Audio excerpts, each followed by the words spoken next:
Text. In the name of your Son we pray. Amen. All right. We're getting a later start than normal. That's okay. I'll just talk past the allotted time. Judges 18. Judges 18 is a pickup where we left off last week with the story of Micah.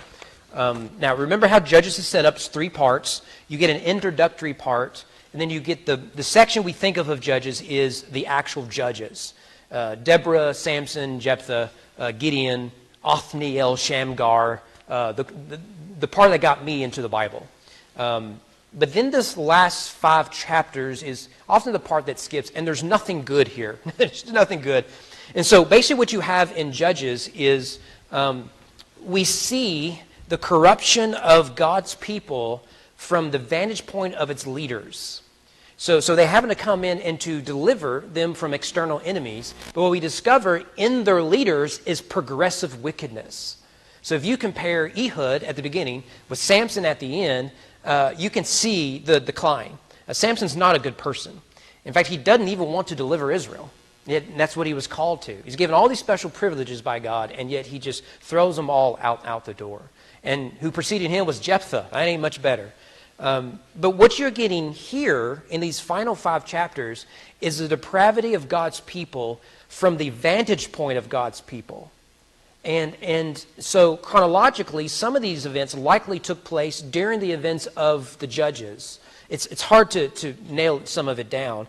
And so what we see is what happens when God's people forsake God's will and way. They will chase after worldly wisdom and prove to be fools. And so we met Micah last week. Micah is a guy who, remember, he stole from his mother, and she put a curse on the thief. He returned the money, didn't apologize. He just didn't want to be cursed. And so what he wants is the blessing of God, not the cursing of God. So he returns the money. Portions of that money is put aside to build a shrine of an idol. And they get the teraphim, which are household idols. And then he got the ephod, likely for divination. He hires out his own son to be a priest. So he has his own private priest. And then he meets a Levite, and he says, well, you're fired. He goes all Donald Trump on him. And gets an actual Levite. And the chapter ends with him saying, now I will be blessed because I have the makings of religion. But it's nothing like the law of God. Chapter 18 continues that. And what we discover is Micah thinks he'll get a blessing. He ends up getting the curse. Now, for those familiar with the Bible, even though this is an unfamiliar story, it sounds familiar. The reason is because the writer knows his Bible, and he purposely tells it in the way that sounds like a story we probably do know. In Numbers 13 and Deuteronomy 1, we get the story and the retelling of the story of the spies that go into the land. And what we get in the story is a retelling of that. Now remember, it's just a few generations, within about 100 years of that account. And so here are the parallels. I know it's small print, but I don't want to belabor this. I just want you to marvel at kind of how cool the Bible is. The Bible knows what the Bible is, and the Bible interacts with the Bible. So for example, in both stories, this story with the Danites and the story of the spies in Numbers and Deuteronomy, in both accounts, the people are without land. The Danites, they don't have their land. They're going out to seek land. The Israelites don't have land, of course. They're in the wilderness. They select tribal representatives. So I've got the exact references there. And they dispatch scouts, spies. Now, you know the story. They go in and they find the giants and all that. But it's the same story. You have a group of people without land. They choose their electors. And then they send out these spies to say, we're looking for the promised land. Then you get, they come to a hill country, and it's described as going north, both accounts. And then they return to the main camp. So the spies of the wilderness, they will return back with Moses. These spies will return back to the Danites. They report about the land using the same language. One is, it's a land flowing milk and honey, but there are giants there. And the Danites come back and they say, bruh, this is the best of the best. Okay? And they report about the population. Here we'll see that they are well-fed, they're happy, and their basketball team wins the championship every year. And then the people respond, well, let's go get that land, right? So it's the same story. The difference is that God leads the Israelites to the promised land that they spy out. God is not leading the Danites to Laish. Rather, in the first, God is going to cleanse the land to establish his people. Here, God's people look like Vikings. And God is not involved in it at all. And so, this chapter then is a sort of parody. One of the reasons why I just love the Bible. The Bible has a good sense of humor in it. It's a parody. By retelling the story like this, the writer is actually mocking the Danites. So that you look at your ancestor just a few generations ago, and then look at you. Same story, and yet very different all at the same time. So the Hebrews in the Exodus had Yahweh as their king, and so he blessed them. The Danites, you'll notice in the very first verse, have no king, either on a physical throne or God as king. And what happens? They create problems. All right, so let's start here with the wandering Danites. Verse 1. In those days there was no king in Israel, and in those days the tribe of the people of Dan were seeking for itself an inheritance to dwell in. For until then no inheritance among the tribes of Israel had fallen to them. So the people of Dan sent 5 able men from the whole number of their tribe, from Zorah and from Ashtal, to spy out the land and to explore it. And they said to them, go and explore the land. And they came to the hill country of Ephraim, to the house of Micah, and lodged there. When they were by the house of Micah, they recognized the voice of the young Levite, and they turned aside and said to him, who brought you here? What are you doing in this place? And what is your business here? Remember those 3 questions. He said to them, this is his answer to those 3 questions, this is how Micah dealt with me. He has hired me. I've become his priest. And they said to him, inquire of God, please, that we may know whether the journey on which we are setting out will succeed. And the priest said to them, go in peace. The journey on which you go is under the eye of the Lord. Then the 5 men departed, came to Laish, and saw the people who were there, how they lived in security, after the manner of the Sidonians, quiet and unsuspecting, lacking nothing that is in the earth, and possessing wealth, and how they were far from the Sidonians and had no dealings with anyone. When they came to their brothers at Zorah and Eshtal, their brothers said to them, what do you report? And they said, arise and let us go against them, for we have seen the land. Behold, it is very good. And will you do nothing? Do not be slow to go, to enter in, possess the land. As soon as you go, you will come to an unsuspecting people. The land is spacious, for God has given it into your hands, a place where there is no lack of anything that is in the earth. So 600 men of the tribe of Dan, armed with weapons of war, set out from Zorah and Eshtal, and went up and encamped at Kiriath Jearim in Judah. On this account, that place is called Mahane Dan. Those are on your quiz. To this day, behold, it is west of Kiriath Jearim, and they passed on from there to the hill country of Ephraim and came to the house of Micah. There's a lot there. So, which means we're probably not going to do the whole chapter today. A couple things to note here. The story is again transitioning from a single man, Micah, and his household, to an entire tribe really a clan within that tribe, but really the tribe, the Danites. And the two meet here. And so we've got the backdrop of Micah, and now we have the cultural and historical setting with the Danites, and the two of them are going to collide. Verse 1 is important. There was no king in Israel. Now, I think this phrase will be found about a handful of times in the last few chapters of Judges. In many ways, this is the point of Judges in a nutshell. There was no king of Israel. Everyone did what was right in his own eyes. But I want you to notice here in verse 1, that last part is missing. It just says, there's no king in Israel. It lacks they did what was right in their own eyes. Actually, I don't think that part is missing. I think what you get in the rest of verse 1, all the way to the end of the chapter, is that single phrase in narrative form. Why do the Danites pillage and kill and turn into Vikings? Why? Well, there's no king in Israel. And the Danites did what was right in their own eyes. So instead of supplying that little line, the narrator shows but don't tell. I don't know if you've studied a lot about writing, but the most important thing of telling a story is to show the reader, not just tell the reader. You can say, Bob was angry, or you can say, with clenched fist, Bob's temperature went up. You show the reader, and that's what the narrator is doing here. Of course they're doing what's right in their own eyes. Look what they did to the city of Laish and Micah, as we will see.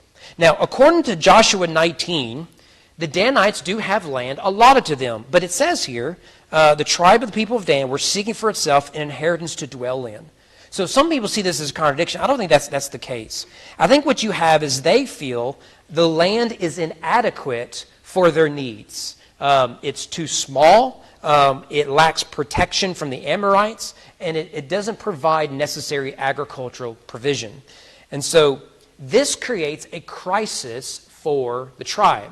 Now, I think there's a lot of historical stuff we're just not told. Why is their land so limited? And we can get enough hints in Judges that the Amorites are a problem and other Canaanites are a problem. Perhaps through military work of those other nations, their land has been really, they've not been able to protect it. And as a result, they're not able to feed their people. So their solution is not to get a judge. I think Samson is from the tribe of Dan. I could be wrong on that. But rather is to do to other cities and nations what the other nations are doing to them.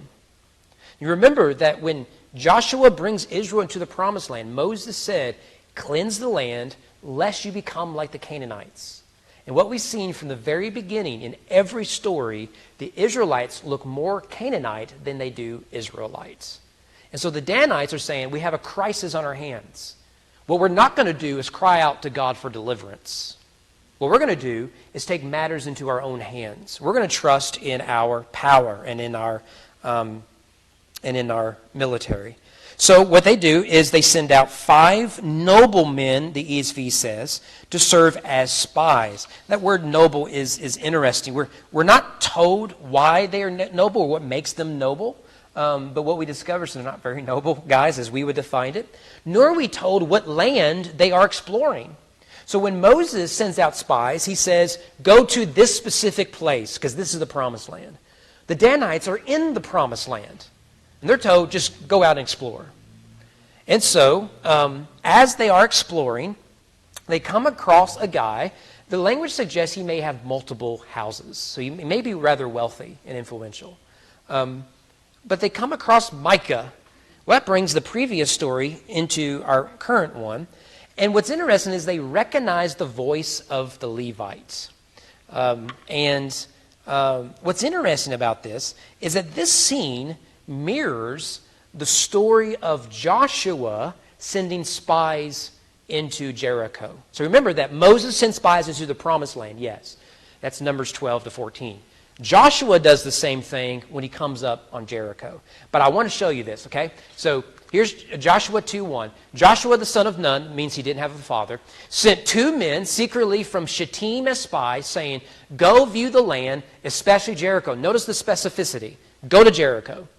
And they went and came into the house of a prostitute whose name was Rahab and lodged there. Now, look at chapter 18 of Judges, verse 2.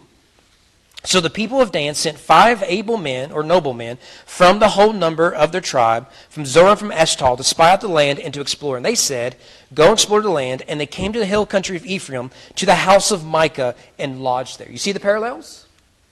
Now, there's one parallel you've really got to see. Joshua, his spies, found themselves in the house of a harlot. And that phrase, the house of a prostitute.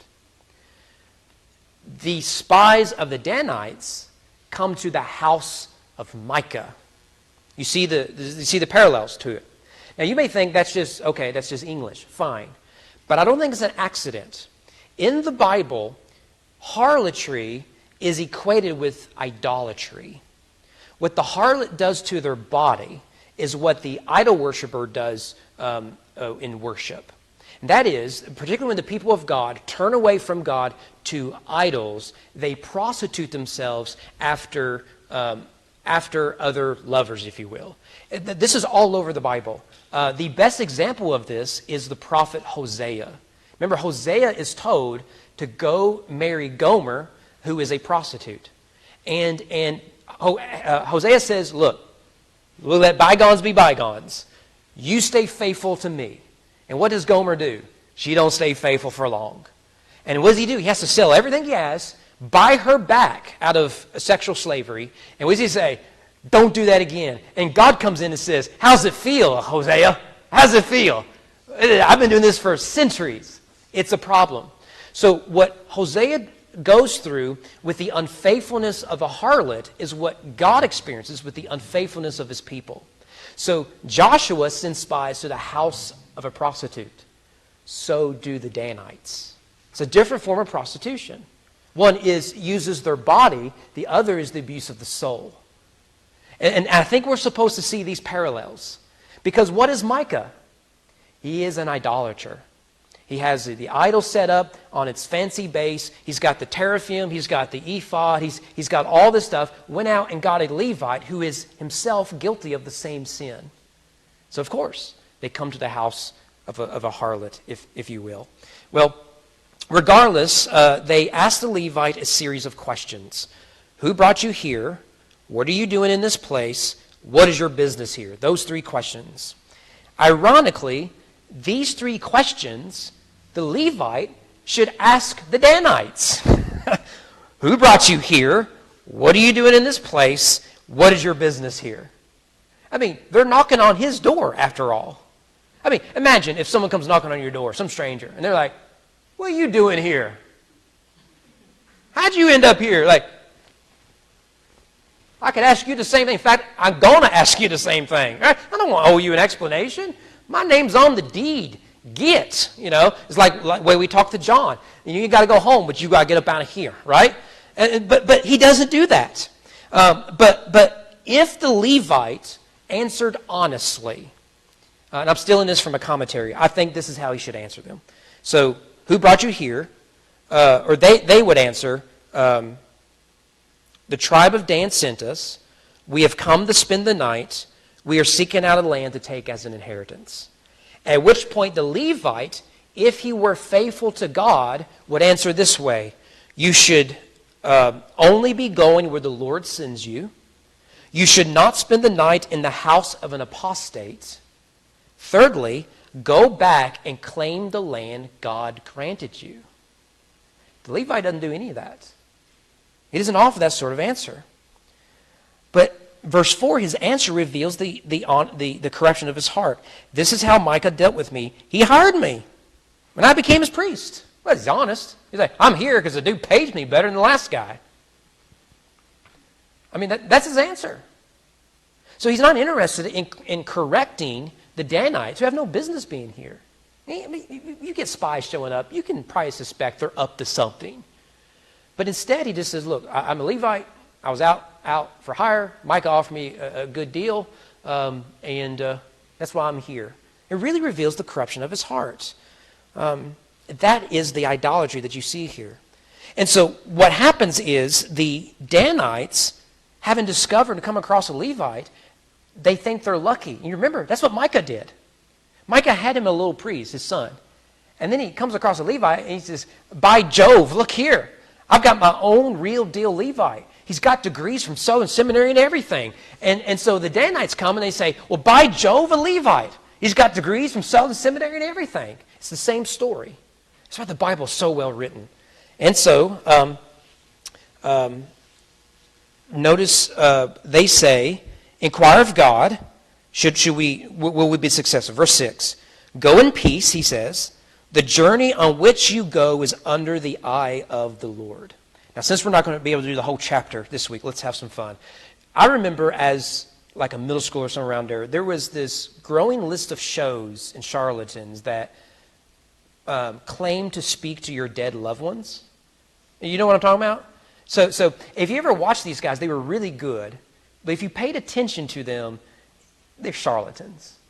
It's like, does anyone here have an aunt? I have a sense there's an aunt here. Anyone have an aunt? No? Oh, you have an aunt. Okay. No, you have an aunt too. Okay, good. Multiple choice. All right. Is someone's aunt, is she female? Okay. You have to ask that now. All right. Now, have they died? Oh, both. Okay, good. Right. You offer these open-ended questions, and what you do is you have to let the people in the audience talk.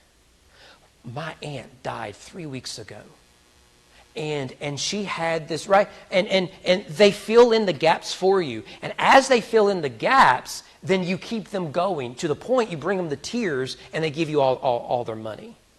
What you could do is say, yeah, by the way, your aunt is standing right here. They've got, they're blonde, they're 5'5", and their favorite color is gray. I don't know, be very specific, then maybe we'll believe you. Instead, it's very open-ended. You can interpret however you want, you know. The Levite does that here. The question is, will this be successful? Now, what do they mean? Now, we don't know what the trip is. They're looking to explore the land. That can mean anything. The implication is they're going to take land by force. And as a result, their people are going to thrive. That's the assumption. What does he say? Go in peace. Right? Okay, all right. Go home, you know, much like we were telling John earlier. All right. He says, go in peace. The journey on which you go is under the eye of the Lord. You see it? He didn't answer the question. You realize that if you're a professional athlete, you go into politics, if you're going to be, say, a celebrity of some type, you know you do media training. And one of the things, if you're an athlete, you're told to hit like 3 to 5 things. And you answer those 3 to 5 things every question you're asked. How did you feel about the struggle you had on defense in the fourth quarter? Well, I'm just so glad that we came out here. The fans were great and supportive. Our coach put together a good team, a good plan. We played really hard. Right, very generic answer. Have you ever noticed that? That's what this guy does. Is their journey under the eye of the Lord? By default it is. Of course. He's kind of like in control of everything. But his answer is enough for the Danites to believe that what he actually said is they will be successful. But he didn't say that. We get a good picture what sort of person this Levite is. He's a harlot. He says what the biggest buyer needs him to say. Isn't that incredible? He is not a man of conviction, though he claims to be a man of God. And of course, we already knew that. He's the priest for an apostate. It really is absolutely amazing, this Levite here. And by the way, remember, he is not named, not yet at least. By the way, it's also worth mentioning that, remember, he has the access to the ephod, and he also has a teraphim. The teraphim are the family idols. Some of them are small. It's what Rachel and Leah had when they fled Laban. Some of them are life-size, which is what David used when he fled from Saul. His wife put hair on it and put it under the covers, and Saul thought that was David. So we don't really know what's being described here, but it's possible that the ephod was used for divination, much like sort of in Gideon's day. So it's possible he's doing all the stuff that makes it look like he's conjuring up the will of God. You know, much like the guy who, you know, I can talk to your dead loved one. Give me all your money. So verse 7. The 5 men, they leave Micah's house, and now they find themselves in Laish. And they see those who are there. And they discover Laish, a Gentile city, is like the Garden of Eden. What they see is a refuge. What they see is an oasis. What they see is the perfect land. The land God has kept them from living in. And so notice the reasons they give for it being like the Garden of Eden. One, they are secure. It literally says they live in security. No one ever threatens them. Of course, the irony is, here are spies preparing to threaten them, to take them over. So it is a supposed security. Secondly, they are organized. I think that's what we get from that phrase, after the manner of the Sidonians. That is to say that their government is shaped by the Sidonians, but as we'll see, the Sidonians don't actually rule over them. The distance is too much. So they're organized. You know, their government works. The sewage system is perfect. When it snows, they salt the roads. It's great. It's really well run. They are organized. Thirdly, they are prosperous. It says that they are lacking nothing and possessing wealth. So you can see the greed here. They're like Vikings. They are pillaging. So story of Beowulf all over again. Finally, they are isolated. So they're organized after the manner of the Sidonians, but they're far from the Sidonians. So they've been shaped by the Sidonians, but they're not bothered by anybody. They're just conveniently far away from everything. Isn't this one of the advantages the United States of America have had in its history? And isn't that what Pearl Harbor kind of ruined for us? At the end of the day, Europe's problems were Europe's problems. There's a big old giant lake on both sides of our coasts. That's one of the reasons why the Monroe Doctrine, yeah, that's the right one. The Monroe Doctrine is we own all this land from coast to coast. And what that did was it brought more security to the United States of America. Because if you want to come threaten us like the British did, you got to cross that sea. And we'll be waiting for you with our boy Washington with guns loaded, ready to go. America benefited from this. Now, things are different now with technology and everything else. But they look there and say, okay, provision galore, check. Security, check. And we could be free. I mean, it's like the settlers. Here's good, spacious land. We can farm here. We can feed our family here. We can grow wealthy here, and no one's going to bother us. And you can see the temptation here. But notice, this is a Gentile city, but God didn't give them this land. He gave them the land flowing with milk and honey. It's not good enough for them. It's not good enough. So after their discovery, the spies return to the Danites, and they recommend, let's go take it for ourselves. They are Vikings. So verse 8 says, they came to their brothers at Zorat Eshtal, and they said, what do you report? And they said, arise, let us go against them. We have seen the land, and behold, it is very good. Now, a phrase jumped off the page to me there. I've mentioned that what they see is the Garden of Eden.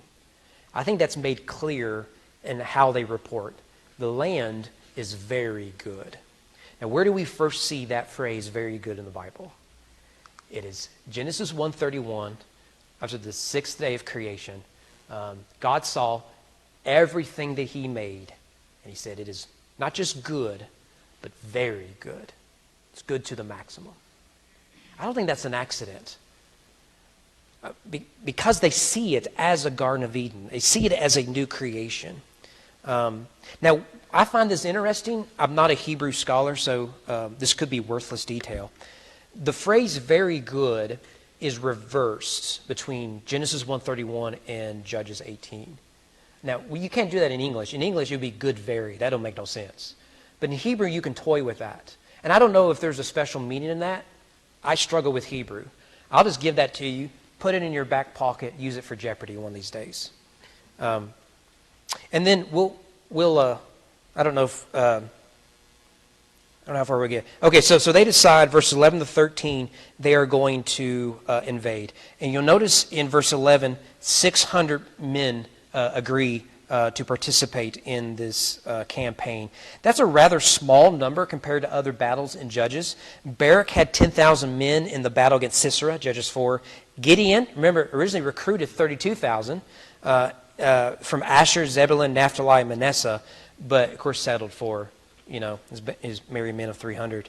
So this seems rather small. But you'll notice it kind of ends with an anticipatory note. And they passed on from there to the hill country of Ephraim and came to the house of Micah. Uh-oh. What's going to happen? And if we can stay a few more minutes, we'll look at it. Yeah. No, we're probably not going to do that. How about we stop it there? What's going to happen? You can read ahead if you want spoiler alerts. But it ain't good, right? There's nothing good in these chapters. So they are ready for war, and they come to Micah's house. What would you think if 600 armed men showed up at your house? It's exactly what happens to Micah. So how about next week we come back? There is application from this. You have to wait till next week. We laughed too much earlier, so it's John's fault. Danny, did we miss anything? It's good stuff. The Bible is really well written. It's good at storytelling. And I've been amazed at the Micah story, how well it is written. So. Did they take like 600 men up to AI for that mission? That's maybe. That's. Is anyone else? Don, do you know? Is it 600 men to AI? Yeah. Okay. That's an interesting parallel. Yeah. Yeah. Good deal. Anything else?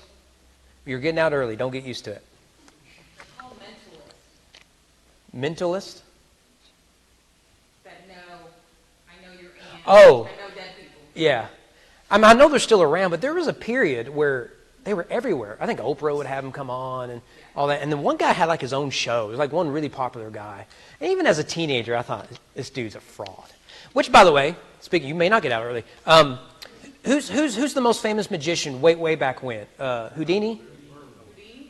Not Merlin. That's a little far back.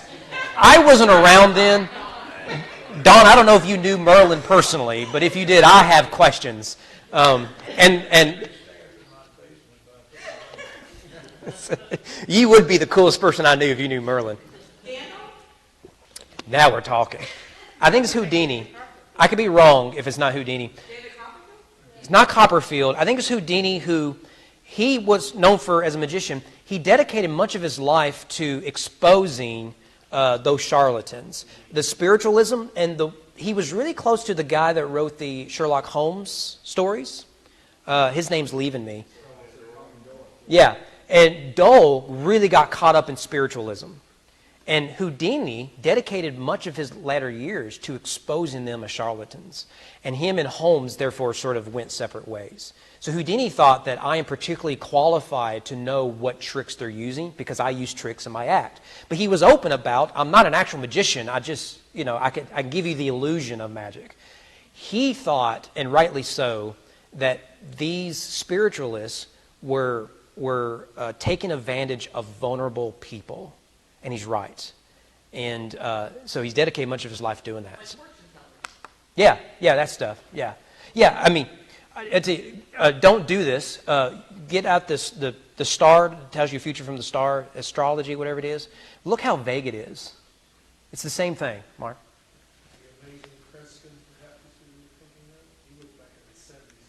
No, I think it's before that. I think it is Houdini. It was okay. Yeah. Don?